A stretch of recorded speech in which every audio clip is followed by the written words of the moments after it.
আসসালামু আলাইকুম দর্শক, আশা করছি আপনারা সবাই ভালো আছেন, সুস্থ আছেন। এই গরমে সবারই ঠান্ডা ঠান্ডা টাইপের কিছু খেতে ইচ্ছা করে। তো আজকের পর্বে আমি ভিন্ন দুই ধরনের আইসক্রিম বানানোর রেসিপি শেয়ার করব। ছোট থেকে বড় সকলেই আমরা আইসক্রিম খেতে ভীষণ পছন্দ করি। তো আজকে আমি আপনাদের সাথে শেয়ার করব দুই ধরনের আইসক্রিম রেসিপি, ভ্যানিলা এবং কাস্টার্ড আইসক্রিম। আইসক্রিম তৈরির জন্য এখানে আমি তরল দুধ নিয়েছি 1.5 লিটার। এটাকে জাল করে একটু ঘন করে নিতে হবে। দুধ ঘন হয়ে আসলে অ্যাড করব গুঁড়া দুধ। আমি এখানে জাল দেওয়া দুধ দুটো পাত্রে আলাদা করে তুলে নিয়েছি দুই ধরনের আইসক্রিম বানানোর জন্য। গুঁড়া দুধ অ্যাড করলে দুধের স্বাদ এবং ঘনত্বটা বেড়ে যাবে, তাই চেষ্টা করবেন গুঁড়া দুধটা ব্যবহার করতে।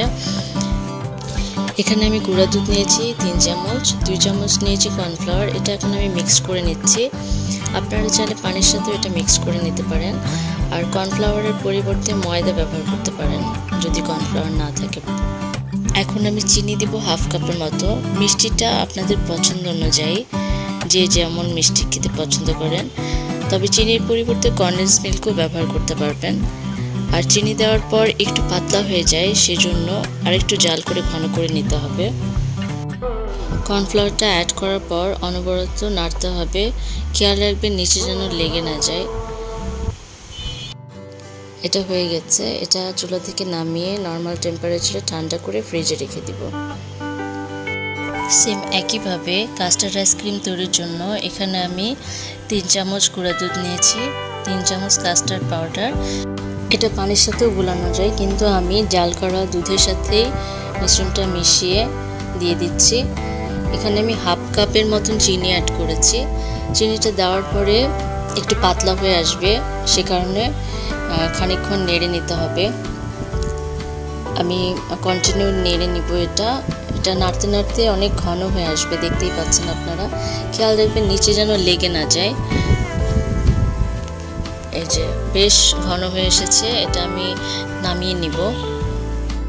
এটা রুম টেম্পারেচারে ঠান্ডা হওয়ার পর প্লাস্টিক র্যাপার অথবা ঢাকনা দিয়ে ঢেকে নর্মাল ফ্রিজে ঠান্ডা হওয়ার জন্য রেখে দিতে হবে। এটা গরম থাকতে ইউজ করা যাবে না, তাই পুরোপুরি ঠান্ডা করে নিতে হবে। এটা ঠান্ডা হয়ে গেছে। এটা ঠান্ডা হওয়ার পর একদম জমাট বেঁধে যাবে, তো এটা অবস্থায় ক্রিমের সাথে মিক্স করা যাবে না। আমি একটা ইলেকট্রিক বিটারের সাহায্যে বিট করে নেব। হাই স্পিডে আমি এটা ফার্স্ট থেকে লাস্ট পর্যন্ত বিট করে নেব, সম্পূর্ণ ক্রিমের মতন মসৃণ না হয়ে আসা পর্যন্ত। এটার মধ্যে যেন কোনো দলা দলা ভাব না থাকে। বিট করার পর এটা একদম মসৃণ হয়ে যাবে, দেখতেই পাচ্ছেন ঠিক এই রকম। এখন আমি এখানে 1 কাপ হুইপ ক্রিম নিয়েছি। বাজারে আপনারা অনেক ধরনেরই ক্রিম পেয়ে যাবেন। তো আমি এখানে ক্রিমটা ডিপ ফ্রিজ থেকে বের করে কিছুক্ষণ বাইরে রেখেছিলাম, 5-10 মিনিটের মতো। আর চেষ্টা করবেন ঠান্ডা ক্রিমটা ব্যবহার করতে, সেক্ষেত্রে ক্রিমটা অনেক সুন্দর ফোমি হয়। আর লিকুইড অবস্থায় নিলে অনেকক্ষণ বিট করতে হবে, সেক্ষেত্রে সময়টা বেশি লাগবে। তাই আপনারা চেষ্টা করবেন একদম ঠান্ডা অবস্থায় ক্রিমটা ব্যবহার করতে। তো আমি এখানে হাই স্পিডে ক্রিমটা বিট করে নিচ্ছি। 2-3 মিনিটের মতন বিট করে নেওয়ার পর আমি যেই কাস্টার্ড ক্রিমটা বিট করে রেখেছিলাম সেটা এটার সাথে মিক্সড করব। সাথে 2-3 ফোঁটা ভ্যানিলা এসেন্স দিব, দিয়ে আবার এটাকে আমি বিট করে নিব।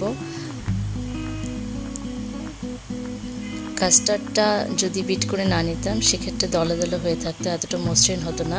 তাই আমি এটাকে আলাদাভাবে আগে থেকেই বিট করে নিয়েছি। এবার এটার সাথে মিক্সড করে আমি এটা কিছুক্ষণ 2-3 মিনিটের মতন বিট করে নেব। বিট করে নিলে অনেক সুন্দর ফ্লপি হবে। কাস্টার্ড ক্রিমটা মিক্সড করার পর আমি এটা আরও 2 থেকে 3 মিনিট হাই স্পিডে বিট করে নিব। বিট করে নেওয়ার পর এটা আরও বেশি ফোমি হবে, দেখতে পাচ্ছেন একদম ফোমি ভাবটা চলে আসছে। এখন আমি একটা এয়ার টাইট বক্সে এটা নিয়ে নিব। নিয়ে এটা 8 থেকে 10 ঘন্টা ডিপ ফ্রিজে রাখলে এটা একদম জমে যাবে। আইসক্রিমের উপরে ডেকোরেশনের জন্য এখানে আমি বাদাম এবং কিছু কিশমিশ দিয়ে নিয়েছি। এটা যদি আপনারা দীর্ঘদিন সংরক্ষণ করতে চান তাহলে বাদাম বা কিশমিশ আপনারা হালকা করে ঘিয়ে বা তেলে ভেজে নিয়ে উপরে দিয়ে দিতে পারেন। যদিও আমি বেশি দিন সংরক্ষণ করব না, তারপর আমি এটা ভেজেই ইউজ করেছি, তাহলে সুন্দর একটা ফ্লেভার অ্যাড হয়, ঘিয়ের একটা ফ্লেভার অ্যাড হয়। আমি ঘি দিয়ে ভেজে নিয়েছি। তো আমি বাদাম এবং কিশমিশটা দিয়ে দিচ্ছি। এখানে আমি 3 ধরনের বাদাম নিয়েছি, কাজু বাদাম, কাঠবাদাম, চীনা বাদাম আর কিশমিশ নিয়েছি। নিয়ে আমি এটা ঢাকনা দিয়ে ঢেকে ডিপ ফ্রিজে রেখে দিব। আমি সারা রাত রেখেছি, আপনারা চাইলে 8 থেকে 10 ঘন্টা রেখে দিলে এটা জমে যাবে। সেমভাবে আমি এখানে ভ্যানিলা ফ্লেভারের যে আইসক্রিমটা তৈরি করব সেটা রেডি করব। তো এটাও আমি ফ্রিজ থেকে বের করে ঠান্ডা অবস্থায় ইলেকট্রিক বিটারের সাহায্যে বিট করে নিচ্ছি, তাহলে এটার দলা ভাবটা থাকবে না, ফোমি হবে। দেখুন ঠিক এইরকম টেক্সচারে আসবে। এখন আমি এখানে একদম ঠান্ডা অবস্থায় 1 কাপ হুইপ ক্রিম দিয়ে দিচ্ছি। এটা আমি 2 থেকে 3 মিনিট বিট করে নিব।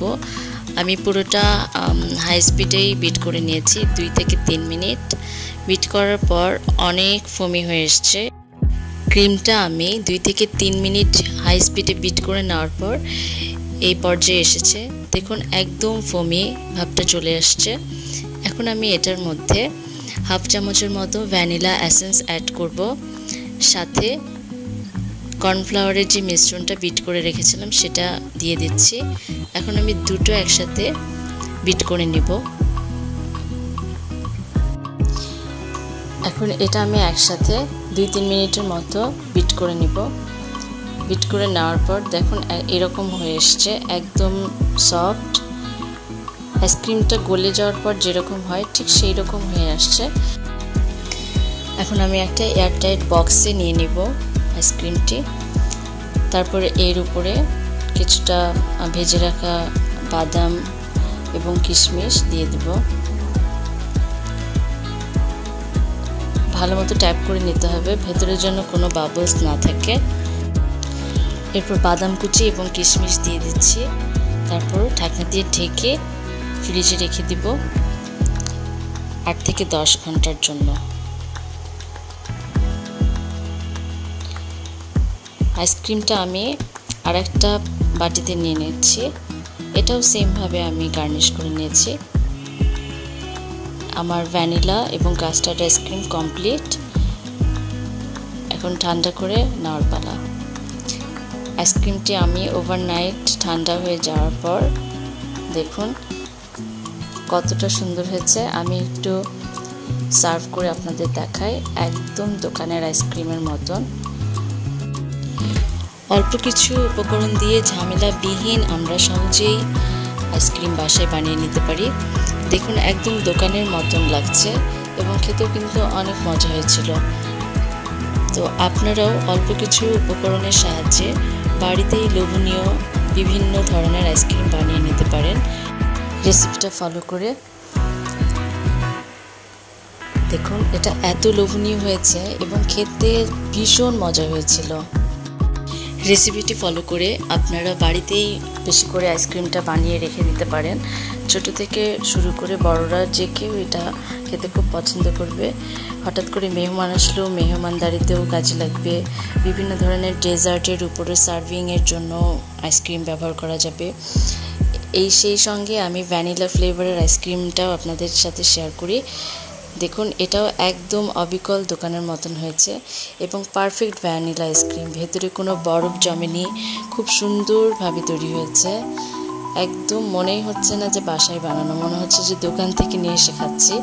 খেতে ভীষণ মজা হয়েছে এবং সকলে খুবই পছন্দ করেছে খেতে। আমি একটু কাছ থেকে দেখিয়ে দিচ্ছি এটা কতটা সুন্দর হয়েছে। দেখুন রেসিপিটা ভালো লাগলে অবশ্যই একটা লাইক করবেন, কমেন্টের মাধ্যমে জানাতে ভুলবেন না কেমন হয়েছে রেসিপিটি। আর যারা এখনও আমার চ্যানেলটি সাবস্ক্রাইব করেনি তারা সাবস্ক্রাইব করে পাশে থাকবেন। আজকে এই পর্যন্তই। ভালো থাকবেন, সুস্থ থাকবেন। আল্লাহ হাফেজ।